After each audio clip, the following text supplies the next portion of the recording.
Good morning, Bakersfield surrounding communities, everybody watching online on YouTube, Twitch, and Facebook Live. This is the Early Bird Special right here on KGEO Sports Talk, 101.1 FM, 1230 AM.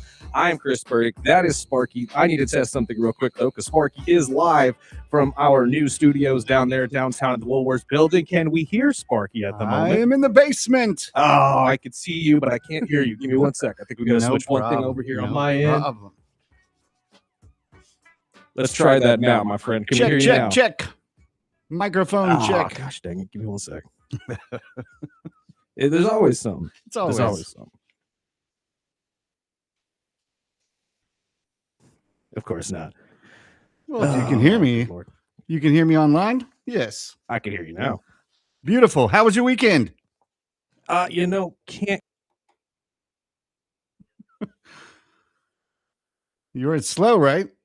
It was a fantastic weekend, to be completely honest with you. I got to go out to the Morro Bay area, the SLO area, and, got to visit some friends, went down to Pirates Cove, got to enjoy some sea urchins for the first time, believe it or not. That was an experience for me. I can't necessarily say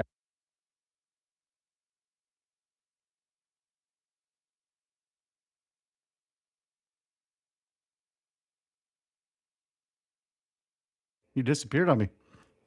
I'm sorry. Yeah, we got double audio, my friend. We're going to have to figure this out during the break. But fantastic slate of football this weekend. We had awesome wildcard games throughout the entirety of this weekend, outside of maybe last night, wouldn't you say?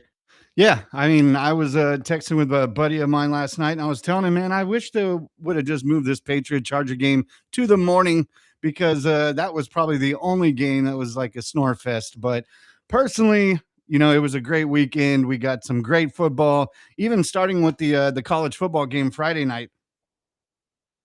I didn't get to catch a whole ton of the college football game. I will not lie. Well, you didn't miss much. No, I mean, it's college football. Sometimes it's great, sometimes it's bad. But there's some news out of the world of college football that we're going to get to today as well, because Marcus Freeman finds himself a little bit of hot water, apparently. There was an altercation at one of his son's wrestling events over the weekend, which is going to, hopefully not bear fruit against him. But there's also a lot of weird things when it comes to this story that we'll iron out. And then Trinidad Chambliss, the Ole Miss quarterback out there for the Rebels, or at least trying to be the Ole Miss quarterback for his sixth year of eligibility. I'm sorry, the battle for his sixth year of eligibility is still ongoing, and it sounds like the lawyers will be taking that to state court. So we'll let you know how all that works as well.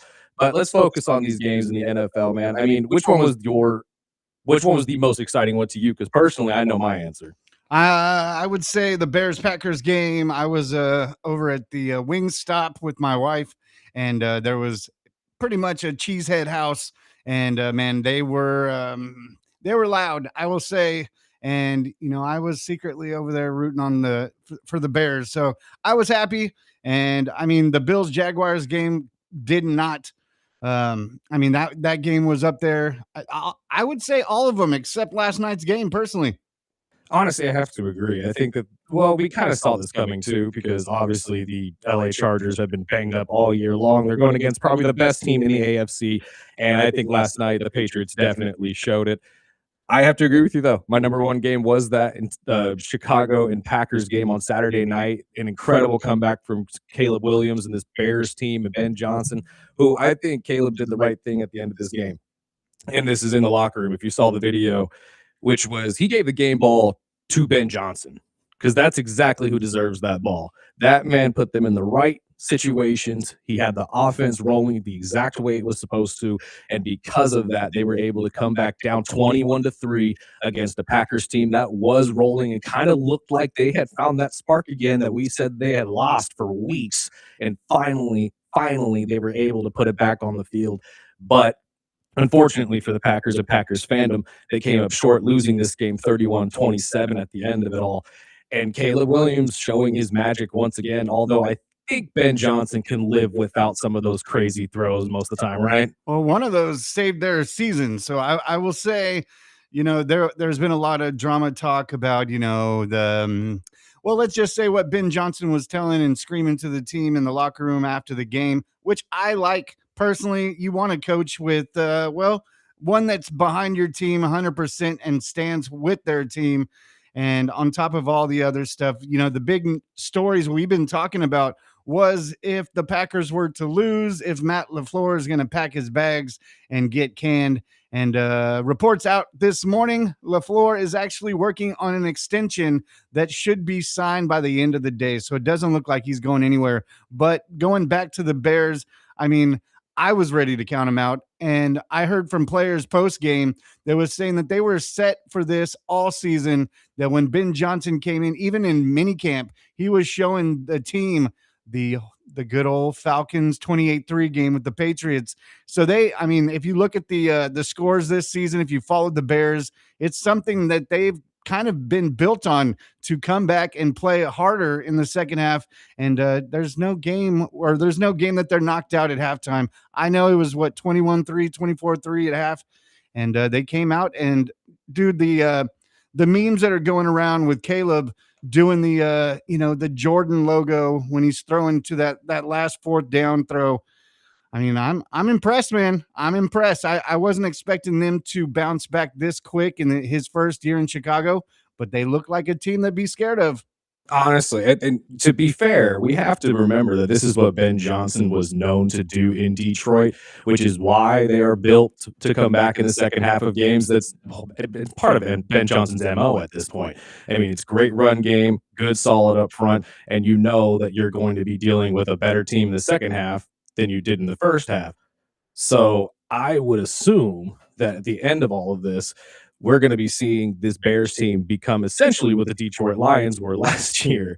And that might be scary for the rest of the NFC North, especially for teams that have been trying to figure this out and have been trying to find some way to actually, I don't know, regain supremacy in this division, which we thought the Lions were going to start doing, but obviously that's not the case anymore. The Packers now bringing in Micah Parsons look like they're going to be a contender every single year. This is going to be an interesting, development for this entire division if the Bears can actually keep this thing clicking. And now going into a game against the 49ers team, or no, I'm sorry. Yeah, no, they have the 49ers next.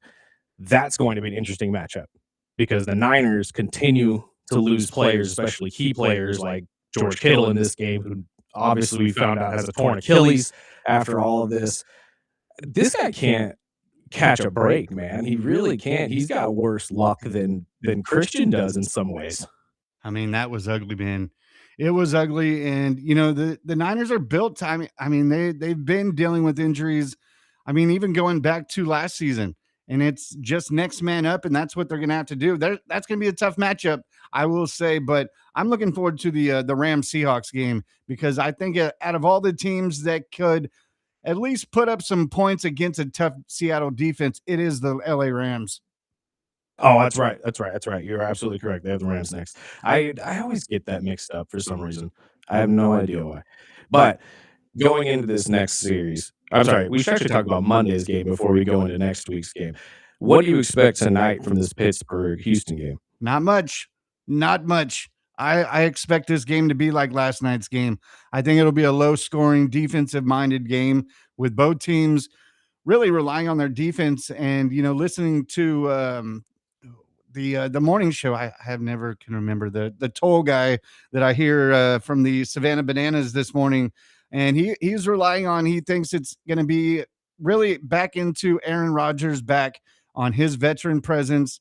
And CJ Stroud has been in the playoffs, but we've all seen what Houston has done in the history of CJ Stroud in the playoffs. But I mean, is it really? Because looking at last week's game against Baltimore, once again, I'm going to circle Jalen Ramsey. He gets picked on, man. He's an older guy, and I think they're going to try to go deep on this Pittsburgh secondary, which is, I mean, it's getting up there in age. I'm going with Houston. I just don't think, I know the records. I've heard it over and over. Pittsburgh's only lost one or two games on a Monday night and since the late 90s. I mean, I'm gonna still roll with the upset with Houston. I'm also with you on that one. I see Houston pulling out this game just solely because the defense has looked so good throughout this entire year, and they really, I said this last week, but there's not a single position I feel like the defensive side that Houston really struggles with, right? Like, everybody seems like they are a bona fide starter no matter if they were on Houston or if they were on a different team, right? So, at this point, I feel like although, yes, you bring in Aaron Rodgers to win these games, you bring in Aaron Rodgers to be that guy. I don't know if Aaron is going to be the defining factor for this type of a game anymore. I think that you would need a team kinda game, and like you just highlighted, Sparky, some of their best pieces are their older guys on the team, like Jalen Ramsey, Cameron Hayward, who fantastic players throughout their entirety of their careers, but as we highlighted for the last couple of weeks, aren't the same guys. They're just not. Like, I can't sit there and tell you that Jalen Ramsey right now is the same Jalen Ramsey he was in Jacksonville, because the Jalen Ramsey in Jacksonville, although there are some that still believe that this isn't the case, personally, in my opinion, was probably the best corner in the NFL. One of the best lockdown corners the NFL has seen in quite some time. But now, I can't say that's the same guy. Obviously, he's playing a different position. He's at the safety position now, and that's on purpose because there are receivers now in the NFL that can really burn them at any point in time. And they need a guy like Jalen who is probably more suited for the safety position anyway, if you look at his body and the way he plays.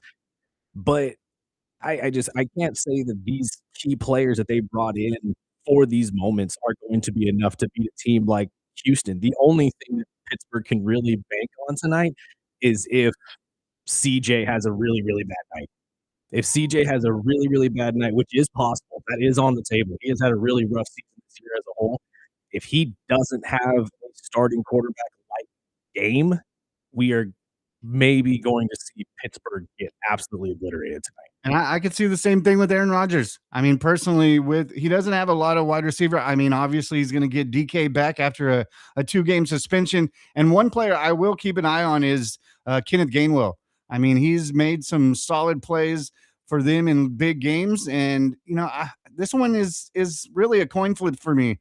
I mean, I'm rooting on Houston just because the hates of all Pittsburgh Steelers, and I hear a lot of crap from Steeler fans ever since we traded Jonnu Smith and Jalen Ramsey over there. But personally, I'm leaning on Houston. But you just made a big point because CJ Stroud, yes, he doesn't have as much experience in the playoffs, and he's one of those players that he can have 3 or 4 big games and then go back to what happened.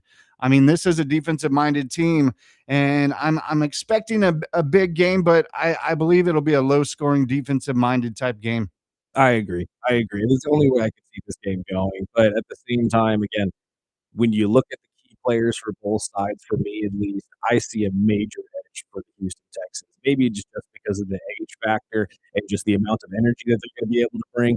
But I mean, who knows? Maybe we can see a resurgence of the Jalen Ramsey, Cameron Hayward, and TJ Watt of old, and this Pittsburgh Steelers team actually looks like the Pittsburgh Steelers team that they were hoping to put on the field this year. I don't think we've ever actually reached that point this season, or at least haven't yet, which is a good thing for them because that means you can only go upwards. You can only get better if you do get clicking at the right time, but they need to figure that part of the game out in order to actually win this one. Well, other AFC games over the weekend, I mean, that Bills Jaguars game was intense. It was exciting. It was everything you wanted in a wild card playoff game, except, the Bills win. I agree, honestly.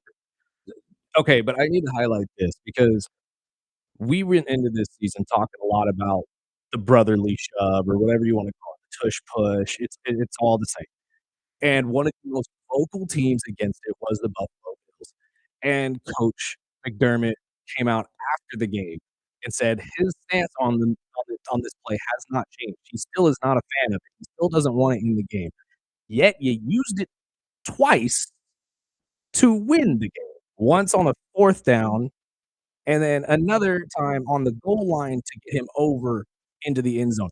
How is this not hypocrisy?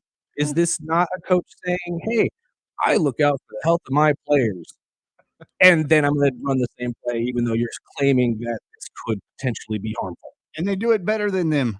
I'm just saying. I mean, they've been doing it all season, and they are one of the better teams using it. And I guess they just adapt. I mean, if you don't like the play, well, If you're not going to pull it from the actual sport, then we're going to do it, and we're going to do it better. Right. No, and that's definitely been the thing is they have done it better. You're 100% right. They highlighted it a lot yesterday in the Philadelphia Niners game that it hasn't been working for them as much as it used to. Look what happens when you make your guard go on the snap count. Just saying, that's me. But at the same time, Philadelphia has shied away from it because I think they know that it's going to go away after this season. You're not going to see it after this.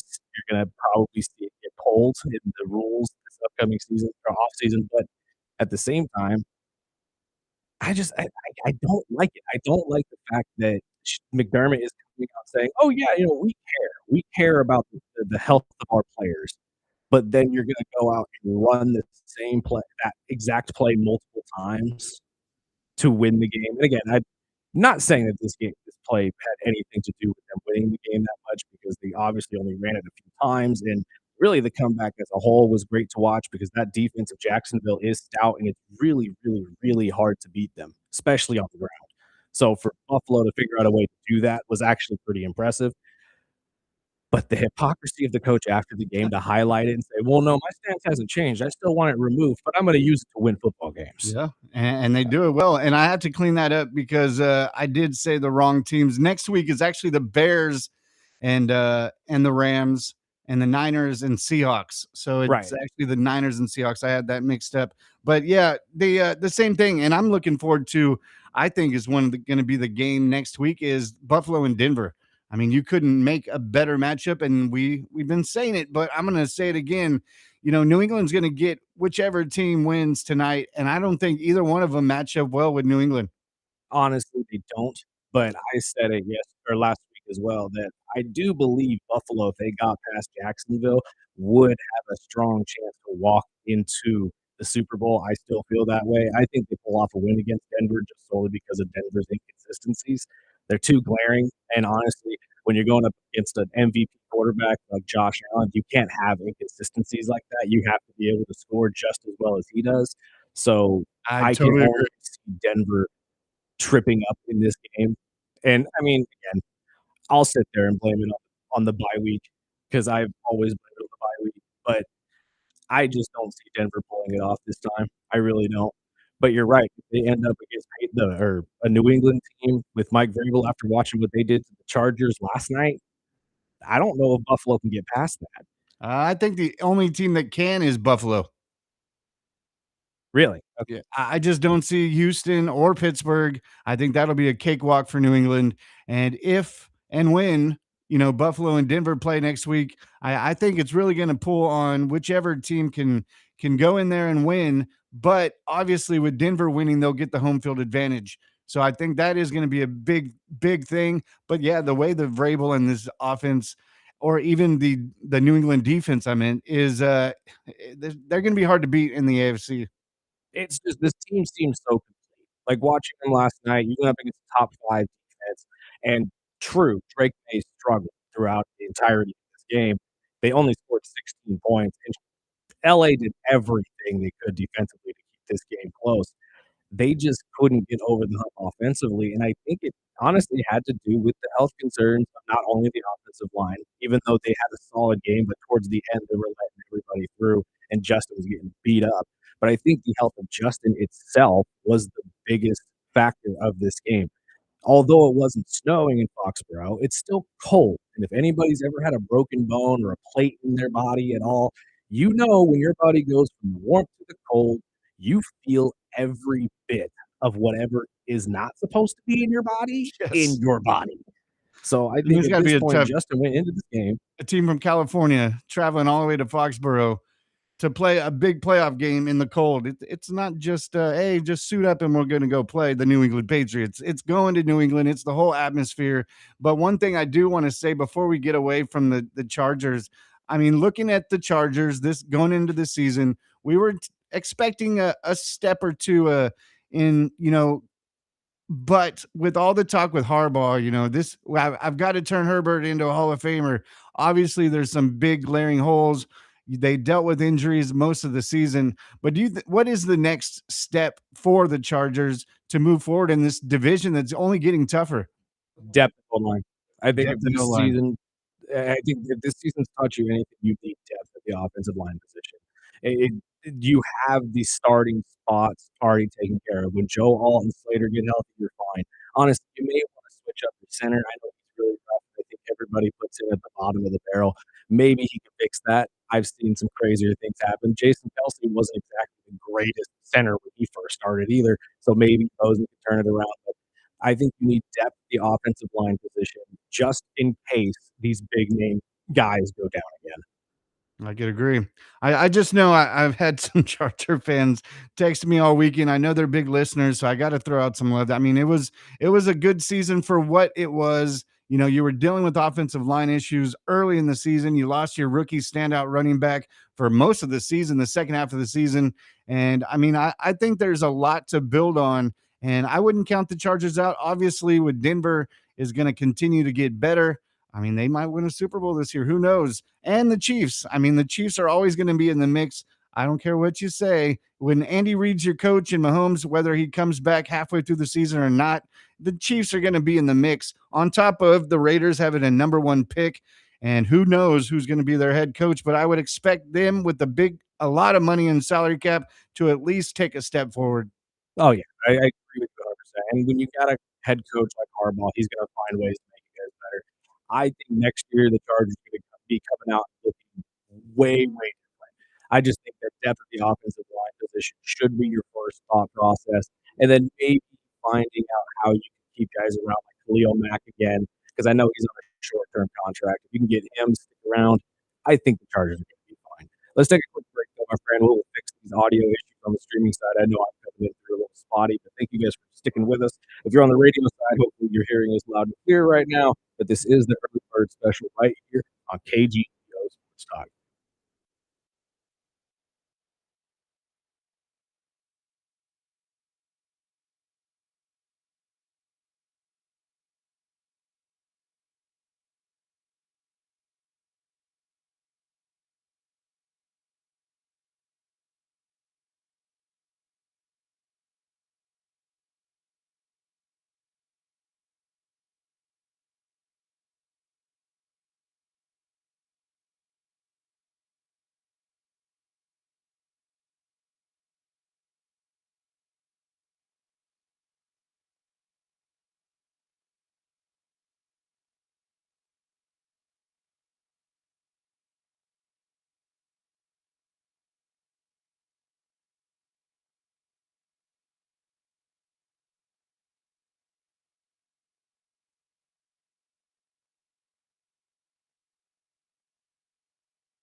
Welcome back.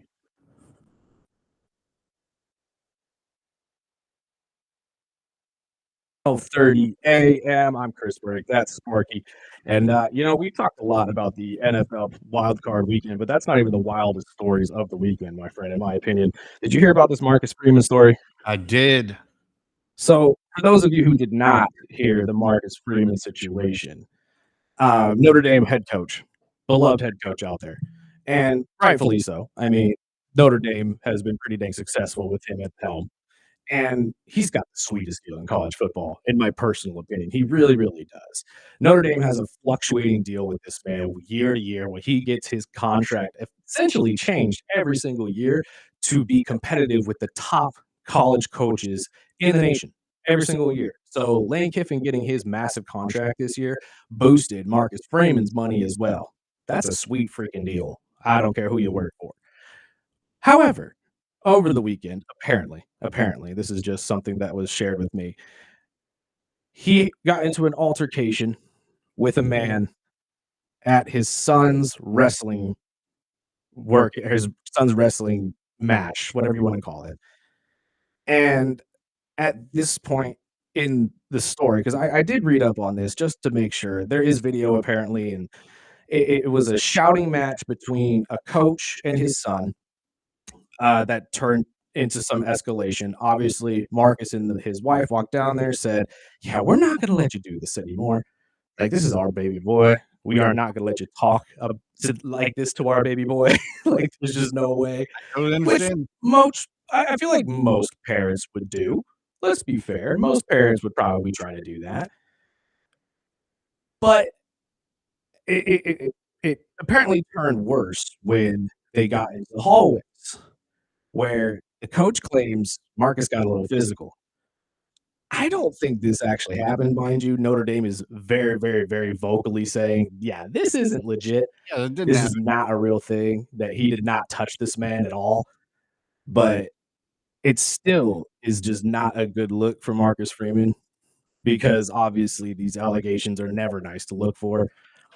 But how do you think this is going to go? Do you think this will stick at all? I don't think it does. I personally, I mean, I have to look at it the other way too, because one, I'm a father, and I've been out to sporting events for my son and my little nephews and nieces, and it gets rowdy, dude. And I couldn't even imagine if I was, you know, just say I'm the main guy over at Notre Dame.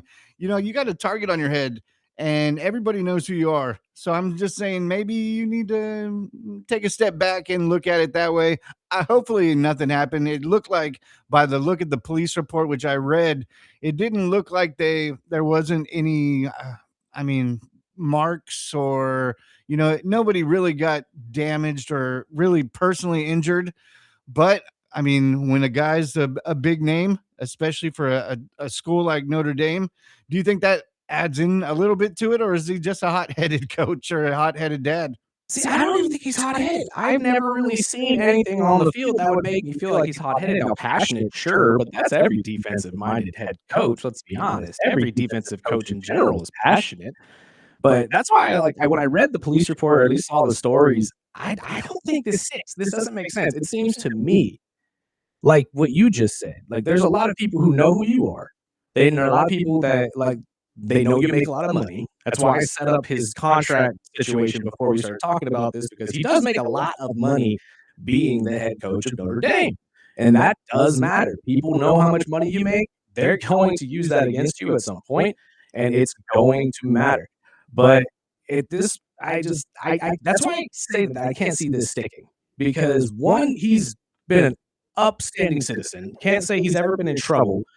Two, I've never really seen him be physical. I've never really seen him be that kind of a person. And three, reading this, it just seems way too circumstantial. It seems way too much like, okay, you took him into the hallway and that's where it took place, where of course the wife is yelling at you, because that's the only thing I heard or saw from the report, was that the wife and the coach definitely had words in a shouting match between each other. Now, maybe he stepped in and said, "Hey, man, don't talk to my wife that way," which I'm pretty sure every husband would do at some I point. can see that. I just can't see Marcus Freeman actually getting physical with this guy. Now, again, when families involved, everything goes out the door. So who knows? Maybe this man knew that, you don't talk to my son that way, and I will, mess you up if you do. But I personally, from what I've seen, I can't see Marcus Freeman being that kind of person. No, and you better have some proof or evidence because nobody's going to believe that. That type of guy, he's kind of a laid back, players coach type guy, and there's a reason that he's beloved in Notre Dame. So when I read it, I thought it was clickbait at first. I was like, no way, no. But in the world we live in, you never know. Me and Burdick prepping for the show, we never know. That's why we had the Wild Thing Wednesday and stuff like this. But hopefully everything gets resolved and nobody was injured, and maybe he just doesn't go in person to these games because obviously with that name recognition and money you're making, you got a target on your head. That's what I'm saying, man. And that's why I feel like a lot of this has to do with knowing who this man is, knowing that he was the Notre Dame head coach, and knowing how much money that you could get from an altercation with this man. I don't know. These types of stories suck. I hate seeing them, no matter who it is. Even though I'm a USC fan, I couldn't care less. Obviously, if Notre Dame lost their head coach, but I do like Marcus Freeman as a person.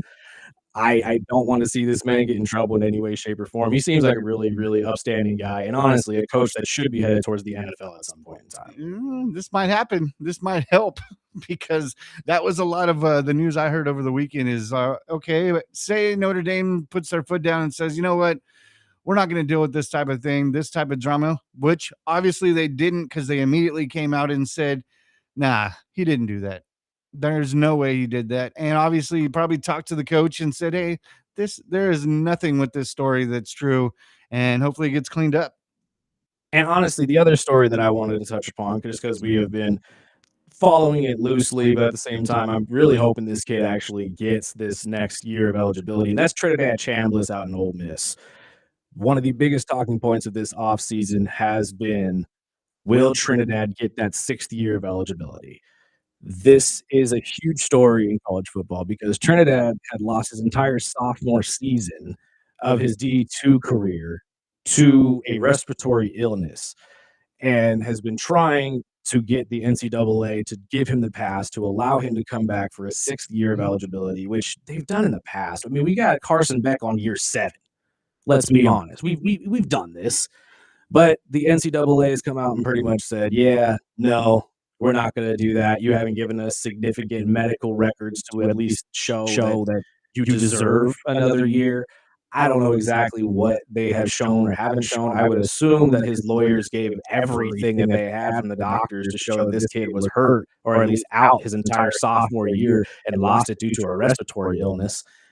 But now we are hearing that not only is his initial lawyer helping him take this to state court, but one of Ole Miss's biggest benefactors and one of Mississippi's biggest lawyers also is stepping up to help Trinidad hopefully get his 6th year of eligibility going into next season, coming back to Ole Miss and the Rebels.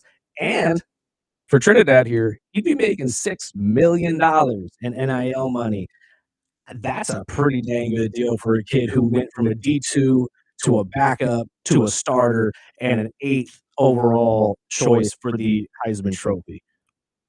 Well, I wanted to bring up, you said $6 million. That's another reason that I was another story I was reading was Dante Moore. I know the big word is, the guy's going to get drafted by the Jets or the Raiders, but maybe he doesn't go to the draft. There's a good possibility he doesn't. I mean, honestly, that close to the championship, you think, well, the type of money they're making in NIL now, I mean, what if I'm Dante? Jets, or maybe I stay an extra year and go for a championship. I'm going for the championship.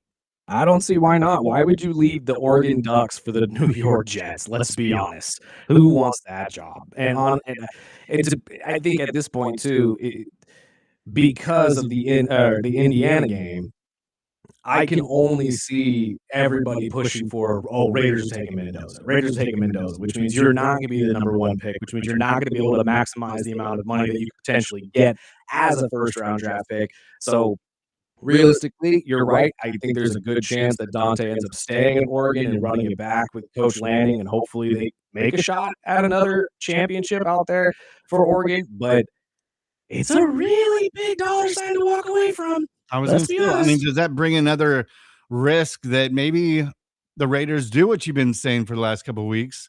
Now that, if Dante drops out and stays another year in college, does that make the higher price for the Raiders maybe even better if they want to trade out of that first pick and maybe to a team like the Jets? I would think so, especially if a team like the Jets wants to move up, because right now they desperately need a quarterback. The Raiders, although need a quarterback, need a lot of other things too. And I get that a lot of people are trying to compare Mendoza to Joe Burrow. I'm not gonna go that far. I don't think he's that good of a quarterback. I think he's a solid quarterback, but I just don't think Mendoza's gonna be that guy to walk into Las Vegas and just revolutionize everything they're doing. I just don't. I think he's a fantastic quarterback, but he's gonna be a guy that needs to be put into the right system with the right guys around him in order for him to be successful. I don't think the Raiders are that team. So I'm gonna continue to harp on this until somebody in the Raiders actually listens and does this correctly.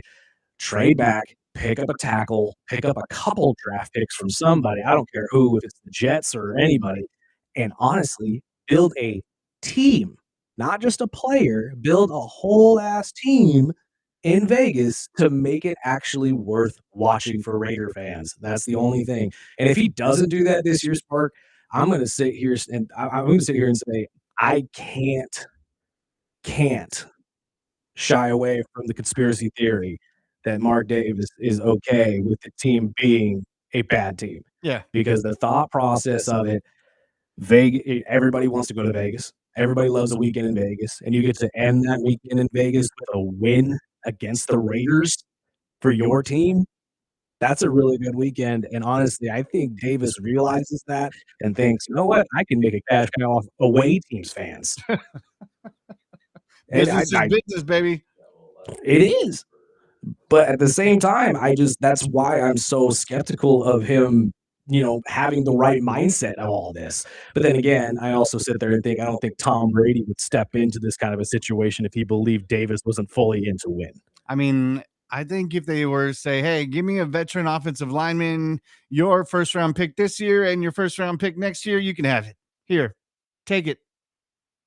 I mean, that's entirely possible. That's a good trade for them as well, but I think you need building blocks. Honestly, I'd be trying to get both of those first round draft picks the Jets got. Just say, "Hey, if you want the first, give me the third," and I believe it's the 16th or something like that. It's like mid round. Give me both of those and we'll call it good. Maybe a second and third rounder for the next couple of years, because you've seen some of the asking prices for a lot of these first round draft picks, especially the first overall draft pick.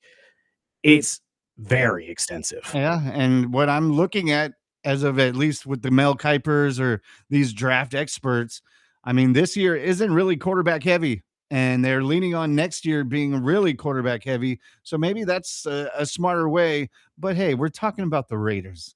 I mean, We're tanking for Arch, baby. how many smart moves as the Raiders? You don't think smart moves when you think of the Raiders. But hey, it is an option right there. And let's see who they have in mind at head coach, because they still have to fill that hole.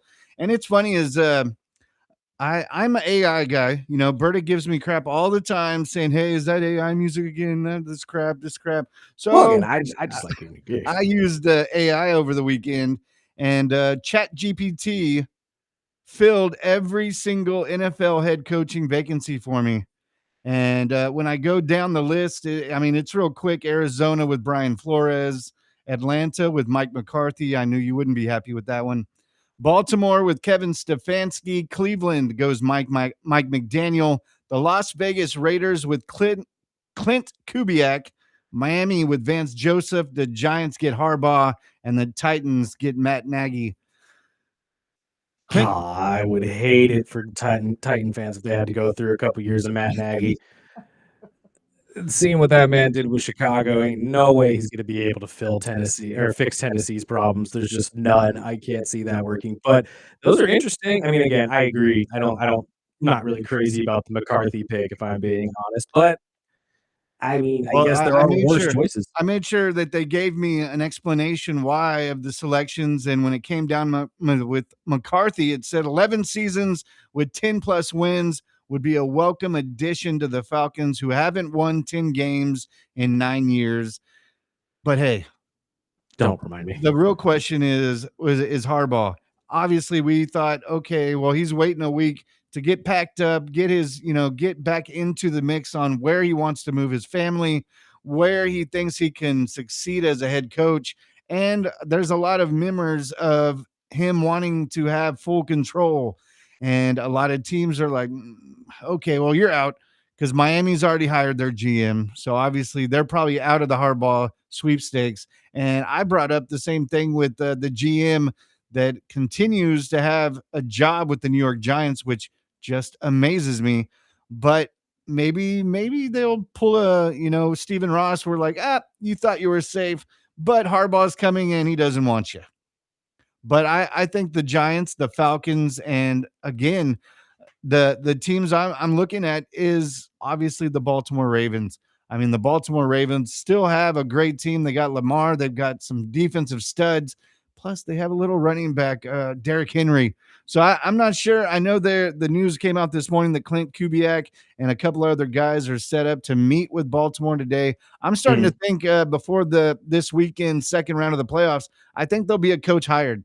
I just don't know I who. think you're right. I think a lot of that's when it falls down. I think you're absolutely right. I think a lot of these teams are looking for that. They need to fill these coaching vacancies. And honestly, I was thinking about that actually last week when we had brought up the John Harbaugh thing about how he's taken a week off to move his family and figure out what the next step is. But where are you moving them to, John?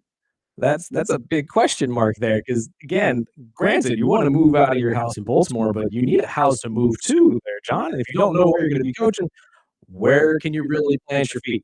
So we'll see what happens. Who do you think? And actually, hold on before I ask this question, because you brought up a really interesting point that I've never really thought about. But do you in recent memory, remember of any head coach coming in and immediately getting the GM fired because they didn't like them? Not recently, no. But I mean, there hasn't been real big names like a Harbaugh out there just looking for a job. And obviously, I mean, there was talks of him going to an AFC team. His brother came out hoping that he was going to go to an NFC team. Who knows, really? I think the Giants and the Falcons have a better team, but for some reason, the media just keeps running that, oh, Harbaugh to Miami is the best position. I don't think it. I don't see it happening. And I'm a Dolphins fan. I don't think, looking at the list of open jobs, I mean, why would you want to go to Miami? Obviously, they don't have the state tax. Obviously, they have better weather. Maybe Harbaugh wants to do the retirement tour where he goes to Miami like old people do. But personally, I don't. I mean, why would you want to walk into that circus with not only Tua, but the Tyreek still? No one knows what's going on with Tyreek. And, they don't have a lot of salary cap money, and they're going to have to do some magic. Maybe Harbaugh wants a challenge, but I don't see him after 18 years with Baltimore and seeing what circus Miami has for the last 20 years. I just don't think it's an appealing job. I I have to agree, but I think it's for a different reason. I just don't think he wants to walk into a full rebuild. I think he's more willing to walk into a team that's in the middle of a rebuild or at least on the other end of it. The Giants, in my opinion, are really 2 or 3 steps away from being on the other end of it. So that's why I feel like the Giants would be a great spot for him. Or Atlanta, obviously, because I don't think Atlanta's in a traditional full rebuild. I think they're just trying to make the offensive, keys work, and they're figuring it out as they go. But I have to agree. The number one coach for me, I think, that's coming off the board is John Harbaugh. He's the first one that's going to be hired. I don't know by who. It's whoever's going to be lucky enough to actually catch his ear fastest. And to be honest, I think New York just fits. The more and more I think about it, the more I try to wrap my head around some of the other places. Miami, Cleveland, Tennessee, all out because they're going to be in the middle of a rebuild. Atlanta's okay, but I just feel like the Giants fit better. They do. I know you've said it recently, but you think Cleveland isn't that far away? Not with the number 2 defense in the league and Myles Garrett. And honestly, they got some building blocks there. If they could find a traditional way to either develop Shador into the quarterback they want him to be or find a quarterback that they like that's better, I think they're right there. Yeah, especially with, look at where the AFC North looked like this year. They're in shambles. They really are. And unless somebody's going to come in and drastically change the Baltimore Ravens into the team we all think they are, or at least thought they were coming in, I can't say anybody's a runaway for that division either. I know everybody likes to talk about the NFC South and how bad they are, but the NFC or the AFC North is just as questionable, not necessarily in a skill setting, but in a record setting. I mean, look at where they are. Look at where the Browns are compared to where the Cincinnati Bengals are. Is anybody gonna sit there and say the Browns are in a somewhat better situation than the Bengals are? Oh yeah. Because let's be honest, they are. The No, only 2 teams that aren't are Pittsburgh and Baltimore, and Pittsburgh is one year away from being in that area. and one team I feel bad for is the Tennessee Titans. I know they've got some young talent, but it seems like at that list, that is the bottom job. And I know they It had, is. a young quarterback with the first pick out of last year's draft. He didn't look as bad as we expected, but I mean, if you're looking at these teams, it's like the Titans are just always at the bottom. They are, and again, it's an organizational thing. They just haven't looked like a good organization in the last couple of years, even if you have Cam Ward or not. And I love that Cam wants to be hands-on in finding this new head coach. I love that he wants to be hands-on in helping build this team back because it shows that he cares. But at the same time, this team, or at least the organization, hasn't really shown that it's smart enough to really find those things out and figure out a way to win. Let's take a break real quick. We are running out of time. On the other side, we'll talk a little bit more about these coaching vacancies before we get to our guests of the day. This is the Early Bird Special right here on KGEO Sports Talk.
Welcome back. Early bird special right here on KGEO Sports Talk, 101.1 FM, 12:30 AM. We are streaming live as well on Facebook, YouTube, and Twitch. We apologize for the audio issues today. We're still trying to figure this out as we make the adjustment over to our new studios over at the Woolworths building in downtown Bakersfield. We just talked about the potential of one of the NFL coaching vacancies being filled this week. Out of any of them, though, my friend, I know we talked about the worst, but who do you think is the first team that will find their next head coach? Oh man, I would expect Miami to land theirs in the next couple of days. I was just reading a tweet that former Dolphins head coach Mike McDaniel has a busy week with head coaching interviews, starting with the Ravens, Falcons, Titans, and the Browns. I who knows? I would expect Miami, but if Harbaugh is the real deal and the Giants are the one, now that the Packers' job isn't vacant, I believe the Giants' Harbaugh could be locked up in the next couple of days. Honestly, I think you're right on the money with that one. I think Harbaugh anywhere is probably the first one to go. He seems like if he wants to coach, he's going to be the first guy that everybody calls. He is the favorite in everybody's eyes. So I can only say that that is the number one guy in my opinion as well. We're going to take a break. On the other side, we'll get to our guest of the day. Our guy Trevor will be coming in with one of his comedian friends, plus snacks on the other side of that with all things NBA. This is the Early Bird Special right here on KGEO Sports Talk.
Line Association. We're fighting for a day where we can all breathe easier.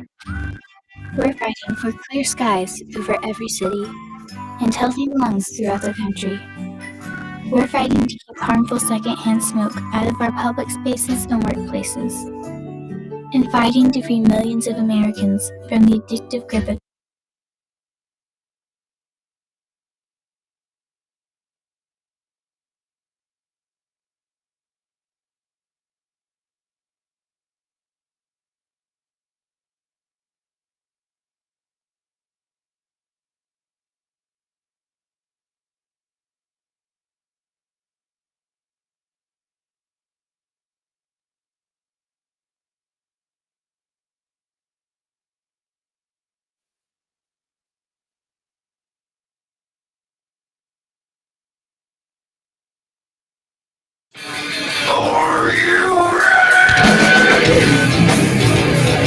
It's time for the Early Bird Special, satisfying all of your sports cravings.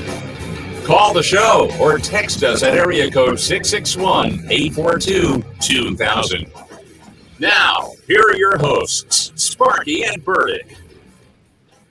And welcome back. This is the Early Bird Special right here, KGEO Sports Talk 101.1 FM, 1230 AM.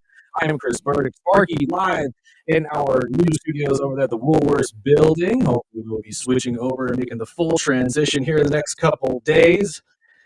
But we have some fantastic guests in studio here with me. Lonely. We got two very, very funny individuals. Mr. Trevor Chavez, as he usually is. Here Hey, morning, guys. Sir. Please introduce your friend here, who's a diehard Raiders fan and can't wait to tell us how wrong we are about his team. Yeah, I just decided I was sick of getting picked on by guys that have better teams than mine, so I brought a Raiders fan in. So, like, hey, let's bring in a fan base just as delusional as the Detroit Lions. But no, guys, I love this comic. He's one of the young up-and-coming young guns of the scene. He's like one of my little brothers. Guys, here's Danny Castro. Sir, nice to meet you. Yo, KGO. And yes, you might have thought I was here to prove you wrong, but I actually, on the contrary, I'm here to support your claim and your argument with the Raiders. Actually, okay. So we got some non-delusion, I guess is the best way to put it. I'm a very diehard and very frustrated Raiders fan. We'll start with that. Okay. Why are you so frustrated? What's itching at you the most right now? As a Raiders fan, we'll start with Mark Davis. And the most obvious thing about Mark Davis is we need to get him a new barber. And I think that is how we start with people taking our team serious. And this is why I agree that the Raiders might be the team that everybody just wants to go play at. Like, obviously, like, why would you build a great team in a great place, right? Like, it kind of makes sense at this point. There's only money being made. But how is any other team going to take us serious with that haircut? I'm intrigued by that. What stat do you think is going to jump the most by Davis getting a proper lineup? Mark Davis with the low taper fade. I signed to the Raiders. I'm just like, I signed to the Raiders. I personally signed to the Raiders. Okay. Well, I mean, at least you think that the problem is Mark Davis and not your, coaching staff or anything like that, like some people believe. Non-existent. There is no coaching staff anymore, so I guess you can't really call that a problem. This is very valid. Well, with the Raiders having the first pick, we going quarterback. Yeah, what's the main thought process for you? I think everybody wants to do that, right? Everybody wants their Mahomes. I feel like that's like their thing, right? And I think as Raiders fans, people are very confused as like, what will a great quarterback do to a bad system in football right now? It's not going to do great. Like, we already seen it with the Chiefs already this year. Yeah, Mahomes got injured during like the last few games or the last few games of the season, but when he was put together, like, he had Travis Kelce, he was doing all right. He had no wide receivers. The only thing that was like already kind of tough was the offensive line. But even besides that, there's really nothing going for them. And how did that season go for him? Yeah, it was in an all negative season, but at the same time, there was really good to look forward to in that team. And that's why I feel like Raiders are just hoping, like, oh, we get our Mendoza guy, and honestly, Mendoza is good, but is he great? Is he really going to be? Yeah, he's a top quarterback right now in the draft, probably like number one prospect, but is he like number one compared to all the other quarterbacks that have been drafted before this? And I don't honestly, I think the Raiders can have way more value drafting an O-line first before we get our great quarterback. I've been saying that for weeks. I could not agree with you more. Honestly, I think they need to move back a couple picks, maybe pick up that tackle from Utah or something, build something around him so the quarterback doesn't die every time he tries to drop back and throw a pass. Because that's what I think it is with Geno. I don't think Geno's that bad. I really don't. Well, I mean, he's bad. Don't get me wrong. He's not great, but he's not bad. Like he could be worse. What'd you say? He could play for the Shanghai Dragons, probably. There you go. I just don't see the Raiders just being like, oh, I mean, I feel like the Jets are way more desperate to have a quarterback than the Raiders are at this point. But I mean, the Jets have also gone through decades and decades and decades of trying to find that quarterback. They haven't had him since Joe. You can have Tua. There you go. Left hand. I don't know. I'm more right hand. I'm a right hand man. I'm a right hand man. Tua. Well, outside of being a Raider fan, what's your comedy based around, my friend? I mean, you are an up-and-coming comedian here in the local scene. I obviously would assume that a lot of it is griping against your football team, but what is your comedy more based on? Is it more like family stories, or how do we usually go about it? You assume correctly. No, I started with I have some Raider jokes. Mostly, I just try to give like personal perspectives or a lot of odd factors that I see in life, or like just try to spin. Yeah, I have like my own stories, but I try to have my spin on stories or explanation of stories, or in ways that people don't see them. Just like a different perspective on things, and I feel like it gets people entertained just because I lived a way different life or weird life than other people did. So just that factor of just where I grew up in Arvin, so it's a lot different than Bakersfield. So whenever I talk to anybody from Bakersfield or any other like city in general, it's a different, very different perspective, or they it's just a different the oddity of everything. That's what I don't like. I just like storytelling. I love talking about stuff on the news, which we probably can't talk about right now. Well, we could, but I don't know if anybody would want to listen to it. No Diddy, that's all. But yeah, we can get into Diddy if you want to. Okay, that's a lot of baby oil. Eesh. I mean, I don't know. But as comedians, obviously he was pulling in people that were, famous and all of that. Would you have gone to a Diddy party? Not obviously the after party, but a regular Diddy party? Is Jay-Z there? I would assume so. I think Beyonce was there too. I'm in. Yeah, I would have been there, but I feel like once the baby oil came out, I'm like, okay, this is where I get off the ride. All right, see you guys. Good night. Anyway, you were talking about how different your life was growing up. What kind of did you find different in your life than everybody else's? It's just in Arvin, it's very like very Mexican culture. That's what it is. It's a different Mexican culture than like the Chicano style or something. It's more like a rancher, a traditional Mexican rancher style. So it's like a lot of the things we do over there is like different than over here. Like I've never met someone that's been in a rooster fight and fought roosters before. Actually been in a rooster fight. When I talk about that, people are like, dude, I'm sorry if you saw a rooster fight. Like, yeah, it is messed up. It is like, I don't support that. And I'm glad I'm not a part of that anymore. But there's a lot of different experience that I just happen to experience just by being in those situations. And I feel like it always takes a different perspective on my life for me to see how weird or funny the things that I've lived are.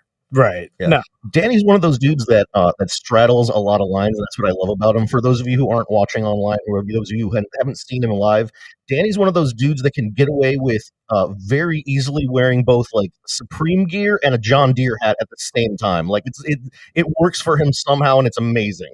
Well, when you come from a background of farmers, I'm pretty sure you can get away with wearing whatever you dang want. So yeah. I mean, Well, obviously, this has led into a life of comedy. What led you towards this?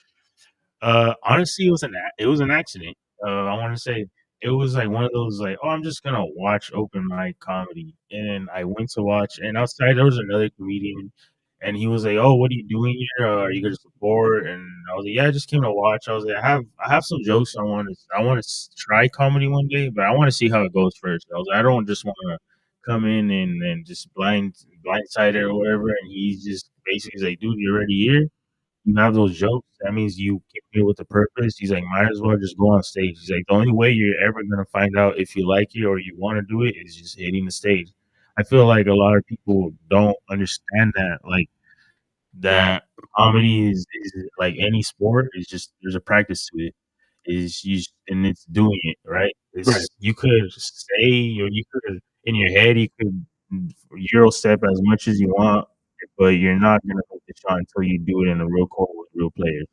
And that's the same way with comedy. And that's just how Woody basically told me. So I tried comedy once, which is actually a year ago today. So shout out to that. And then ever since then, it was something that it just felt right. It just you go through life doing a lot of different things and never do something that just clicks. And when I did this, it was like, okay, all right, I didn't make you guys laugh, but I know I can come back and probably do it. I was like, I know where I did wrong, and it just came back and I actually did it. And when that was successful, I was like, all right, I think I like this comedy stuff. Right. And actually, but that's something that I've always wondered too, because I think a lot of people, it kind of varies. But were you the class clown in your high school or anything like that, or no? Yeah. Honestly, yeah. So okay, yeah, because Yeah. I know a lot of people have that innate ability just to make people laugh. So obviously, I'm assuming that's what you mean by when this all just clicks, right? Yeah, because usually like people just have to put other people down and make people laugh. And when I was like, all right, I don't have to do that, or I don't have to like make fun of someone to make other people laugh. I was like, all Right. right, now that's funny. Because anybody could go up there and start roasting and then they'll get laughs. So it's like cheap laughs. Or you could do crowd work. And that's just like it's the fundamentals of comedy, but they're just how you start to learn. Those little bumps you have to get over is how you get the real material. Right. So you're not a fan of crowd work, man? Like the Matt Rifes of the world? I respect it. It's a very respectable muscle, especially when they get that good at it, that fast at it. Sometimes it just becomes something that's very push forward though. Like sometimes I feel like it's almost like a cheat code that people want to use to push their material forward. Like which is when they make clips of only crowd work, but you go and see them in live and they don't do much of it, or so it's almost like a bait and switch. I feel like people use, but I do respect the art of crowd work because it's actually very funny and entertaining to watch. But I see where it's, as a consumer, it's very easy to digest the crowd work though. So I understand both sides. And you mentioned in the beginning that the crowd work or not making anyone laugh the first time. How did you use that to kind of grow as a comedian? Because we've talked about comedians that went up there and made everyone laugh the first time, and then they kind of ride on that high cloud where they think they're the funniest person out there. And then we've talked to other comedians that just bomb the first time and second thought, oh, maybe I shouldn't do this. And then 10 years later, they're still doing it. Yeah, that's an interesting one because I've seen that come and go, right? I feel like the people that do good in the very beginning, it's like a hard fall for them, like because they'll do good for like the first 3 sets, like wow, I'm great at comedy, like I can't believe I'm actually as good. Next, they do the fourth one or the third one, the fourth and fifth, and the rest of them they just bomb, they start bombing, right? And that's when I've seen people just disappear. They're like, oh, this isn't for me then. But I feel like me, I just didn't do good. I bombed, and then I saw the spaces and the gaps where I saw the gaps where I could fill in, right? So I like as I did my comedy, but at the same time I was listening to myself as a person in the crowd. So you kind of have to like put yourself in third person and kind of see like, all right, would you think this is funny if you heard that? Like obviously it might have gone live, but it was a cheap laugh. You gotta separate like cheap laughs and from actual laughs that come from material, right? Because they could react to the way you say things, or they could react to sounds you make, but they're not laughing at what you're saying. So it's like very, very different things. So bombing for me, it just felt like a challenge that I knew I could overcome. It was like, all right, I bombed, but I just know inherently I can do better. Just for the like 2 giggles out of my whole set that maybe I bombed the whole thing, but I got 2 giggles. Those 2 giggles made me go into my next set, and my next set I got 4 giggles, and my other set I got 5 giggles. And next thing you know, like 10 sets later, dang, I got a whole laugh for like 10 seconds in my one of my jokes. All right, I like this stuff. And it's just about always coming back and just doing it, and it's just repetition. That's the only way you're going to get better in anything. It's just repetition, doing it again. Right. It just obviously sharpening the craft and getting better at it. Have you ever this just popped in my head and I've thought about this, and Trevor, you could answer this question as well. Have you guys ever thought of using kind of like the athlete's way of doing it, using tape? Like you literally have 100 someone tape your 100%. shows. I tell every single comic that I talk to, tape your sets, tape your sets, tape your sets. What I do, and this is what I tell everyone, it's the easiest way to do it if you're doing comedy. Voice memos. I turn on the voice memos app, I hit record, and you can see me every time you see me perform. I put my phone right down on the stool next to me, and I let it record my set. And then when I'm driving home, I listen to it like game tape. And then I look at my notebook and I go, okay, this didn't work. This did. Right. This didn't work. That's what This I'm thinking did. because I mean you're sitting here talking about how you kind of shape your sets just to get more laughs out of it, which obviously is what a lot of people do in their craft. So it would make sense to me that if you go the route of the athlete, use your tape, and then you just look back at the tape, okay, this one worked, this one didn't. It would make it easier for you. Plus, it would allow you to actually look at it from a third eye perspective as a Exactly. fan. So it would only make sense that you could utilize tape in that way as well. So 100%. you also told me during the break as well that you were a WWE fan, which we are big wrestling fans here on the show. Yeah, it's been a sad couple of months for me. but Have you? Yeah, very, very sad. The John Cena retirement got to you like everybody else? Yeah, unfortunately, I grew up. Yeah, that was the only guy that resonated with me growing Right. up. Not even Rey Mysterio or Eddie Guerrero. Surprisingly, Really? it was John Cena. He was, That's interesting. What did John have that Eddie and Ray didn't? I was a huge 50 Cent fan, and he just The hip-hop part of it. he just gave 50 Cent aura. Well, Eddie had a little hip hop in him though, with the low rider and everything. Yeah, Eddie was cool. But I feel like just John Cena was just him. Like I feel like every other version of John Cena that they did was, I mean, besides the very last Hustle Always to Respect, I feel like that's also him. But I feel like the previous versions of John Cena that were shown before the Attitude Era John Cena, that was just marketing or them trying to push him forward. And then just when he went to Attitude Era and just went into full freestyle mode, that's when it was generally him. And he just flow, he raps. Honestly, like people don't understand. John Cena actually has bars. He has good songs. If you listen to his music, like he can rap. Maybe not the theme songs, but he has some bangers out there. Well, I mean, one of those things that I watched on his documentary is, he was almost on his way out, and if it wasn't for the team buses and then freestyling in the back of the bus, it saved his position as a WWE wrestler. But as a wrestling fan, I'm the old school guy, so I wasn't really the big Cena guy. I was growing up in the Undertaker days, so I grew up as the Undertaker was my guy.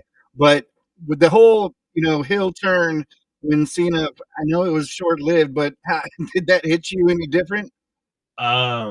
It felt wrong, dude. It just felt wrong. It just felt wrong. Like I know this isn't him. Like it just felt forced, but it was great. It was a great spectacle to watch. Just like the whole thing go down, and it's like it brought me back to the old WWE, like 2009 WWE. That kid in what was it, Belgium getting roasted was just chef's kiss. That still was love amazing. And the fact they brought him back too, just to say, "Hey, I'm sorry." Yeah, that was fantastic. So, And obviously, finally the tap out. What did you think about the tap out at the end? I just believe. It should have been someone else. It just should have been someone else. I think that's the universal answer right now. Is everybody just feels like it should have been somebody else. Literally, they didn't have time to build up a storyline. That's what it was. True. They just, hey, we need a quick storyline Well, he that's gave easily them- digestible for people. he- John Cena will never quit. Gunther wants to make everyone quit. Everybody can figure that out.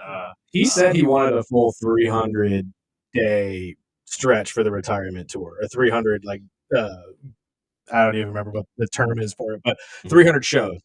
Would you have preferred that over the 30 something we got? I personally think the 30 something is probably the amount we should have got. I think it would have been nice to see him a full year, but at the same time, too much of one thing would have just oversaturated it for us.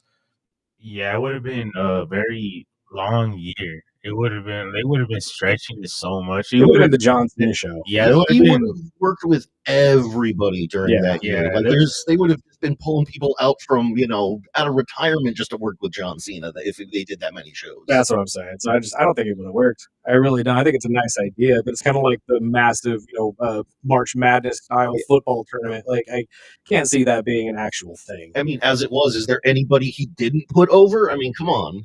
And that's fair. And that's why he picked Gunther at the end, too, because he was putting over essentially the next big bad of the wrestling world. Yeah, I mean, but he kind of ended his career just by beating John Cena. Honestly, nobody even at this point he's not even turned from a heel to a heel nobody even wants to watch anymore. Just for ending John Cena's career, and nothing to do with him or how he did it. Right. Just the mere action of doing it. It makes everyone oh, I don't like this guy anymore. Yeah, I guess my question would be, I would want to ask John, if you knew that the meme was going to be of you getting choked out and smiling, would you do it again? Probably. Of course he would. Because, again, it's John Cena. And at this point, if you made a memory for people, that's the whole point of the job. Valid. That's the whole point Even of the if job. it's a weird one, valid. It's true. But the real question is, do you think he's really, obviously he's done wrestling, but do you think he'll come back in any kind of different position in wrestling? They always come back, brother. They always come back. It's gonna take 7 years for them to do. It's gonna be Royal Rumble 40. I don't know how much Royal Rumbles are at. You're just gonna randomly hear the song number 27. Do, do, do, do, and he's gonna come out with a cane or something because I know his back hurts. I know his back hurts right now. I don't know if he'll ever wrestle again, but I guarantee you see him again. Yeah, for sure. Yeah. I guarantee he pops up as just a persona or maybe a general manager one day. Oh, I mean, I'm waiting for the era of the managers to come back again, and that's for just to have more than Paul Heyman. I'm waiting for that to happen. Well, because he would be a fantastic manager, a mouthpiece for somebody that can't talk on a mic, especially these young guys that are physically talented but just can't get it down with a microphone. He'd be great for Ricochet. Oh, or Very Austin Theory. Austin Theory would be a fantastic one, and and they have a pass together too, so that'd be kind of interesting to see. But yeah, I could see that. But do you think he could be the next Paul Heyman?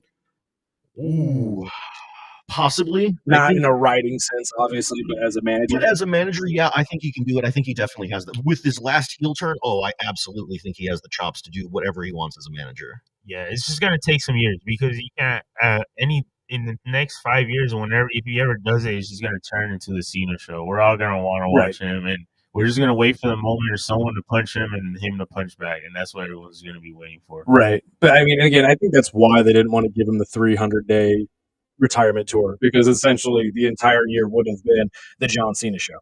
Every show would have been, what's John going to do today? Instead of what are the rest of these guys going to do today? You know what I mean? I mean, even today, I think the past Monday Night Raw, they still talk about it.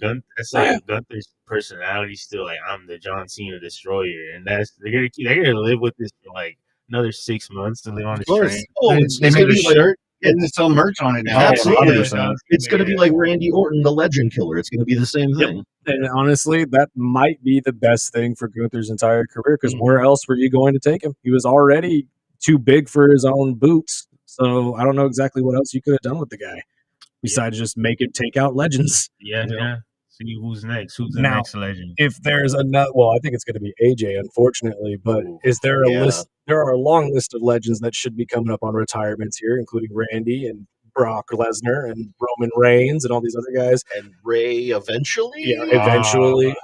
I think he'd retire Ray, but I think Ray is probably reserved for his son. Yeah, I'm pretty sure we're going 100%. to get Dom on that last match for him. But is there one of these guys that you desperately just say, hell no, I don't want to see Gunther retire this guy? You just said it. Like I feel like if it's Randy Orton and Rey Mysterio getting retired right him, I'd develop a different type of hate for the man. Like I would.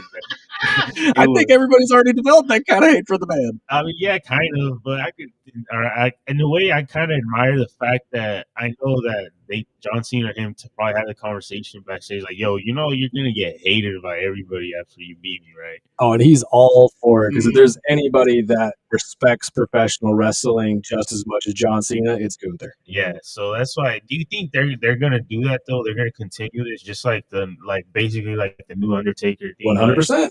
He's gonna be the legend. He's Absolutely. gonna be the guy to retire everybody. Yep. We have a long list of guys that need to be retired, and we have a long list of NXT kids that need to be called up. So Gunther's going to be going down the line and just making it a thing. I think some of them are probably going to be reserved for other wrestlers. Obviously, with, like I said, Ray with Dom.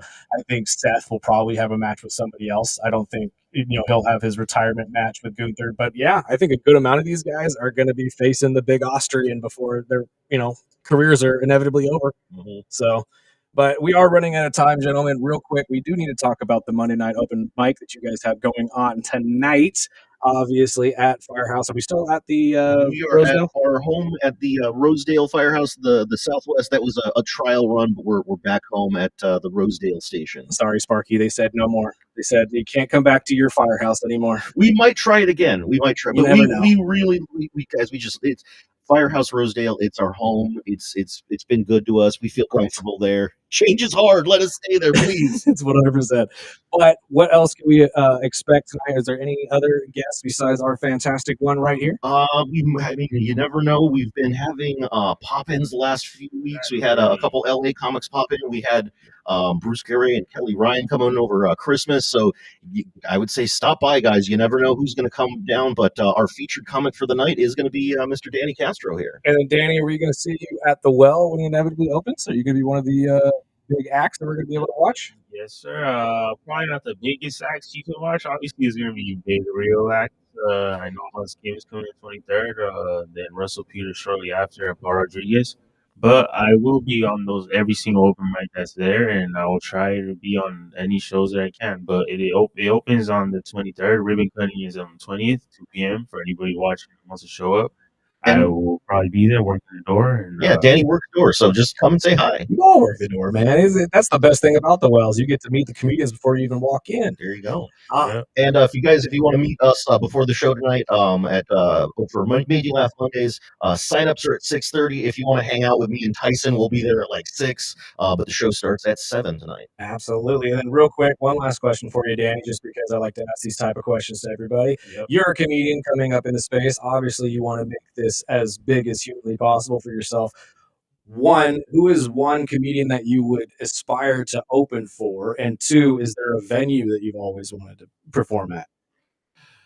Dave Chappelle and Dignity Health Arena, wherever it's called now. Right here. I just want to bring it home, baby. I just want to bring it home. What was the first thing you remember that thing being called? I always like to ask that question. Rabobank. Centennial Garden. Centennial Garden is the first one I remember. Because everybody, I don't know, this thing has changed names so many times in my lifetime, but you're absolutely right. It would be great to see you sell that place out, man. That'd be awesome. And that's it. I don't want to do Madison Square Garden. I'm fine. This is my Madison Square Garden, man. I'm from Bakersfield. This is what we got, and I'm living for it. I love that. He'll make it happen. This kid's a prodigy. He's 1 year in, and he's this good, folks. Absolutely. I think that you're 100% right, my friend. I think we're going to be seeing you sell out some stadiums here very, very soon. Thank you guys so much for joining us, as you always do on Mondays. And we will talk to you we'll talk to you, Trevor, in a couple weeks. Yeah. I will. I gotta double confirm my guess, but I'll let you guys know so you can say it ahead of time. But thanks for having me, guys. Absolutely. Great being here. Always a pleasure, my friend. Let's take a break real quick. We got our guy Snacks Harris on the other side. Talk a little NBA. This is the Early Bird Special right here on KGEO Sports Talk. Call or text into the Early Bird Special at 661-842-2000.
Welcome back.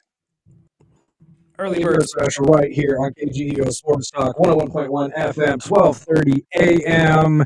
Want to thank our guy Trevor and his fantastic friend Danny for coming in and being our guest today. But we have to get to the NBA with our guy Snacks right now because there's a lot to talk about. I know myself and Sparky have some questions about some buzz going around the league. Sir, how are you? Good morning. Good morning. Hi, guys. How's everyone?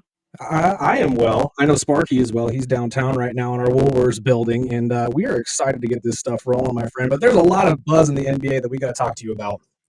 First and All foremost, right, let's do it. there have been a handful of trades that already happened and some developments in that, but we'll get to that at a later time. Right now, the biggest one that we are hearing around the bend is that John Morant might be moved from Memphis. And the biggest likely spot that I keep saying is the Timberwolves. Is there a likelihood that this actually happens? And if it does, are we looking at the best guard tandem in the league? Yeah. I heard that he was getting traded. They know it's gonna be some Timberwolves. That's the one I keep hearing is the Timberwolves. Yeah. I don't know. I don't know about this one, guys. Because these are two alphas on one team. And I like Anthony Edwards as the head honcho. I just don't know if John Morant knows how to just fit in, play a role, because he's always been that guy. So I would love to see this just to see if he can be how real. Because I think you really can judge a player how good they really are as a player on how they are as a teammate on the floor, and can you play a role? Yes, you are a star. Yes, you can score, but now can you play a role to do what you need to do to win the championship? I don't know, man. So do you kind of see John Morant kind of like the Atlanta Trae Young move? Do you think that wherever he goes, it's going to have to be a team that doesn't have a star already just so they can build around him? Yes. But they're one of those type of stars where they always have to be built around. You can't ask them what other stars. Because honestly, when have we ever seen John Morant play with another star? True. Very true, honestly. Well, I guess Jaren Jackson Jr. could be considered somewhat a star now, but I'm hearing he's on the trade block too. Yeah. Trade. Memphis might just be ready to blow this entire thing up and start over. And that's okay. That's totally fine. It sounds good to, sports fans that don't really, keep up with a game, but I don't see how it would work. And then what pieces are Minnesota giving up to get John Morant? True. And Minnesota for the past few years has been so close to getting to the championship, and this move you're gonna make, you're gonna have to give up a lot of pieces. Well, the ones that I have heard floated around are Dante DiVincenzo, Nas Reed, and Cunningham, I believe, is the last name. I can't remember. It's a defensive-minded player for him. But you're right. It's three significant role players for one guy. And I think that we've touched on this a couple times while talking to you, but the NBA has definitely moved more towards a team-based, like you need depth on your team to be successful, especially in the West. What do you think? Absolutely. And two of those guys are magnificent pieces to have on your team. And you're going to get rid of them for John Morant, who's been iffy the past 2 to 3 years. This doesn't make sense to me at all. But I think the Memphis, they're just trying to get rid of him. Get out of here. Like, you don't want no more drama, no more issues. Nothing. Well, I'm not how to make sense to Minnesota. And that is something that's been thrown around as well as the likelihood of this working out just because solely Ant and Ja have a history of being kind of, dumb off the court sometimes, for lack of a better way to put it. You know what I mean? Like they don't really, or they haven't matured fully, I should say is the best way to put it. Even more reason. This is why it's really not making sense to me. You're adding two immature players who are fantastic when they actually play the game, are fantastic on the court, but I don't know. This scares me, honestly. Right. And then the other one that's being floated around right now is the likelihood of Anthony Davis being shipped out of Dallas. There is talk about him needing surgery on the hand. Do you think Dallas finds a way to move him, or do you think they're going to have to eat this year? Oh hell, Anthony Davis is retired off that. I'm so him. I really am. I mean, you want to talk about an injury-prone player. He could have been the best center to come out of Kentucky. He really was talented. And do you think that, and again, for those who don't know, there was a moment where Anthony had grown, I believe it was like 8 or 9 inches in college. He came in as a guard and grew to the size he is now. Do you think that rapid growth has something to do with the just pure amount of injuries he sustains? I don't know. I just think for me, it's always been softness. I just always thought Anthony Davis was soft.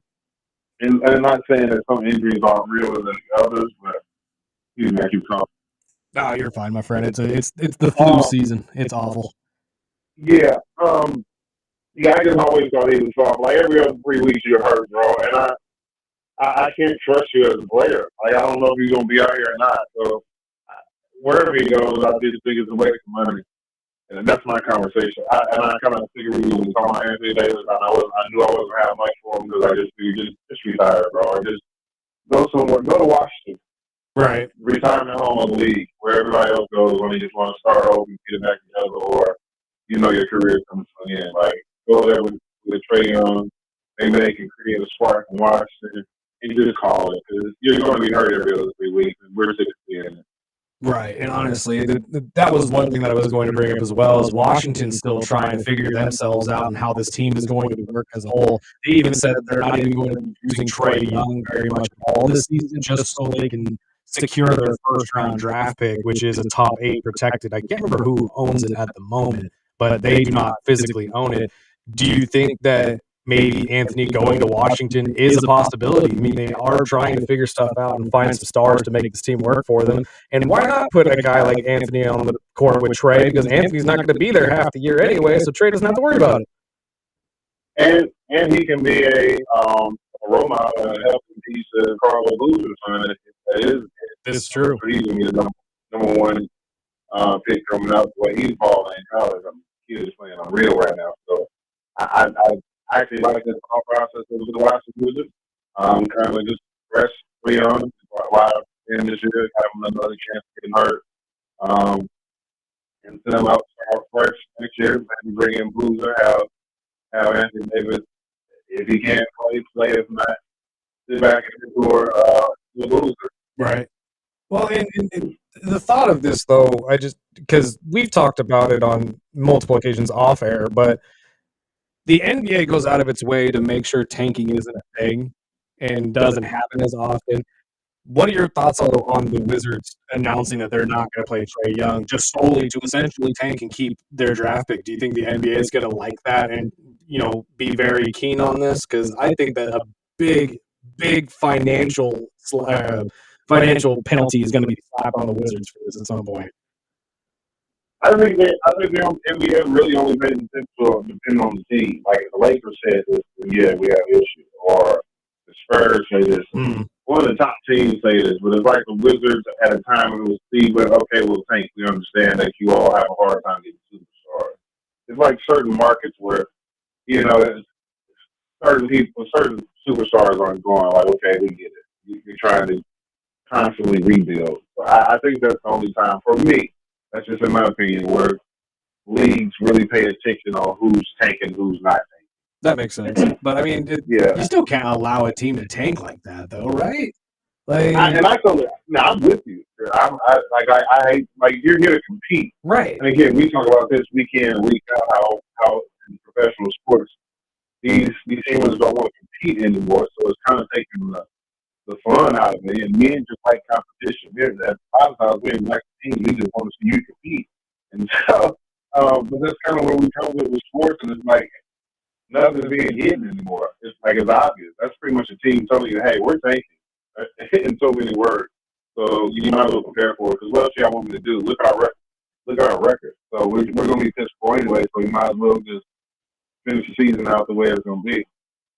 And I agree with you. I don't you're official, and you know more of the business side of that with officiating. But it's been a busy week, not only with Jason Kidd being ejected, fighting with the officials. and the Celtics star Jaylen Brown taking a shot at the officiating. Plus, we had some drama between Dennis Schroeder and Luka. Yeah, what was this all about? Yeah, I read a comment where it says officiating's been bad for the past few years, and I really wish I could speak better on this because I haven't seen any of these instances. I've heard about them, I haven't seen it because I've been on the road myself getting yelled at. So, That's what you do for a living, my friend. You get yelled at. yeah, I get yelled at, get technicals, get throwing people out. So I've been on the road myself, but what I'll say to this, guys, is if people understood what the amount of work the officials put in, and I'm not justifying any of the calls over the weekend or those calls are right if they were wrong. Yeah, I haven't seen them. But I can't speak on the officiating standpoint. If people understood the amount of work that we put in, especially NBA officials, because that is their job, and they get a test every week at the end of the week on rules and mechanics. They actually do go through a point system. They're graded every game. So this is why you see some of the same people on playoff games in the NBA Finals, because those are the guys, the most elite of the elite.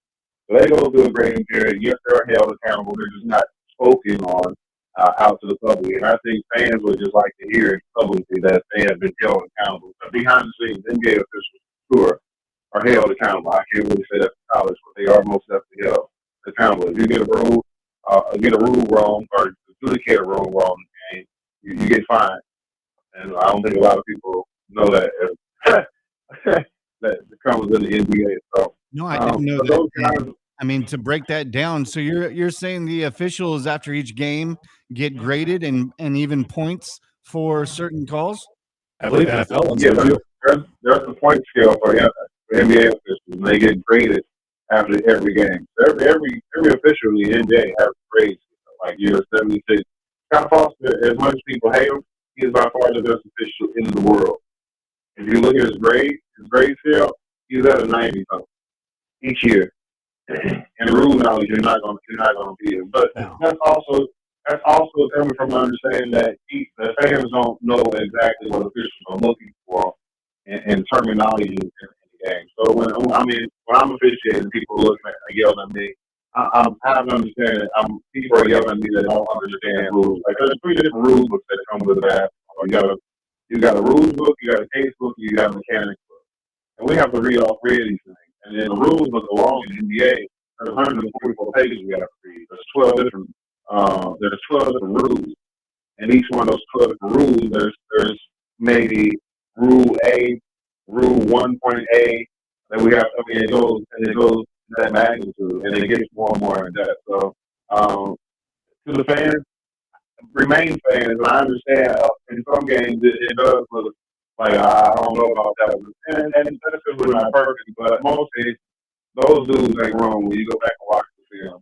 And if you knew the rule of why they adjudicated that, you'll understand a little bit more.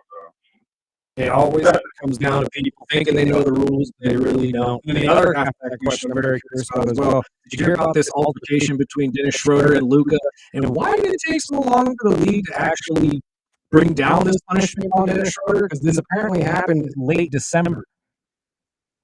I did not hear it. You can fill me in. So apparently there was a physical altercation between Dennis Schroeder and Luka after a game between the Lakers and the Kings back in December, where Schroeder took a swing at Luka, I think connected as well. And it had something to do with Luka saying that Schroeder should have been smart signing with the Lakers instead of signing with the Kings. It was, again, I don't know exactly what was said. There's a lot of, he said, she said, but we do know that Dennis Schroeder and Luka got into a physical altercation after a game in the hallway outside of the locker room. And the league has taken, what now, Spark, 2 weeks, 3 weeks to really come down with any kind of punishment, and they have now given Dennis Schroeder a 3-game suspension for it. Okay, so that's what they were talking about. Because I actually was on TV yesterday, and I heard them talking about Dennis Schroeder being suspended, but they didn't specify what quarter it was out 3 games. Yeah, they announced Saturday that he was being suspended for getting into an altercation with an opposing player after a game, and then it came out hours after that, or maybe even minutes after that, that the altercation was with Luka. So I don't know why the investigations, some of the investigations on certain instances take longer than the others. And I like to think there's a lot that happens back in those hallways or locker rooms Right. around that game that we just don't see. Well, you hear about major ones, obviously, especially when there's about to be a fight. Because what was it when Chris Paul, I think, was the one that was going to go after somebody on the Clippers? It was Austin Rivers, wasn't it?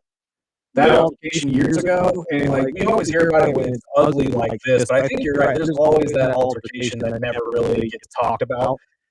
But I don't understand why it took them so long to come down with this punishment. If you were going to punish him, why didn't you punish him right after this happened? You knew it happened.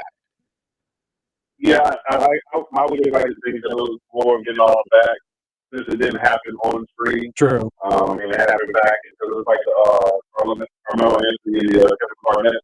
Yeah. You know, it might have bought Kevin Garnett. Like, and so we really know that they told the story on one of the podcasts. So I think when it's not on, because, you know, in the actual arena, there's so many different camera angles. How many camera angles they have.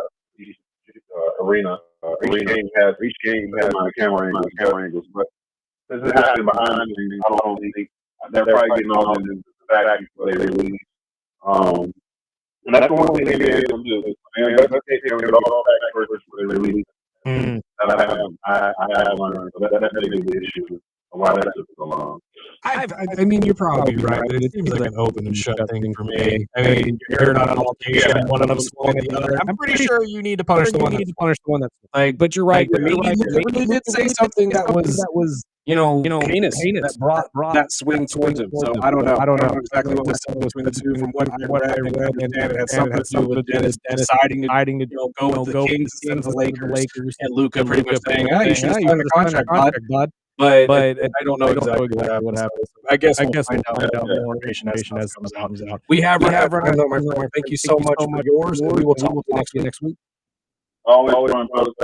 Thanks, brother. Let's take a break real quick. On the other side, we have an update on this whole Dante Ward situation. So it looks like the quarterback has just entered the Oregon space, and it's a big name. So we'll let you know who's on that, or who that is on the other side. This is Early Bird Special right here on KGEO Sports Talk.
Welcome back. Final segment of the Early Bird Special right here on KGEO Sports Talk, 101.1 FM, 1230 AM. Thank you guys for joining us. We apologize for the streaming side. There has been some spotty audio, but hopefully we fixed it now. I think I figured it out. It did sound pretty good when we were talking to our guys, Max, and to our guests, so hopefully it has been rectified. And hopefully I will also be joining my guy Sparky live from the Woolworths building at some point in the week. Lonely. I apologize, my friend, but things need to be ironed out. We will get it done here in the near future. Real quick, over the last few minutes we have some breaking news that happened as we were talking about the Dante Moore situation earlier in the show. But it seems like Oregon has found a replacement for Dante if he does decide to move on, and that would be former Nebraska quarterback Dylan Raiola, probably the biggest name in transfer, at least in my opinion. And then on the other side of this as well, it seems like LSU has found their new quarterback as well for the Lane Kiffin era, and that would be ASU quarterback or former ASU quarterback Sam Leavitt, who just so happens to be the quarterback that he was sitting courtside with when he figured out that the Washington quarterback came up for grabs. Well, looks like it worked out for everybody, and everybody got their quarterback back. Do you think this actually stops Dante from staying in Oregon now? I don't. That'll be interesting. I think he stays and he fights Dylan for that spot. And I think Dylan might be pretty upset when he ends up losing that job. I'm going to tell you right now. But that is all we got for you guys today. Thank you so much for joining us. Join us back here tomorrow, 7 to 9 as always. And find us on all social media platforms as well. YouTube, Facebook, Instagram, TikTok. We're all over the place. And we see that our subscriber numbers are going up on YouTube. We really appreciate you guys for that as well. But until tomorrow, this has been the Early Bird Special. Here comes Blech and Abdallah. Sparky, let's get out of here, my friend.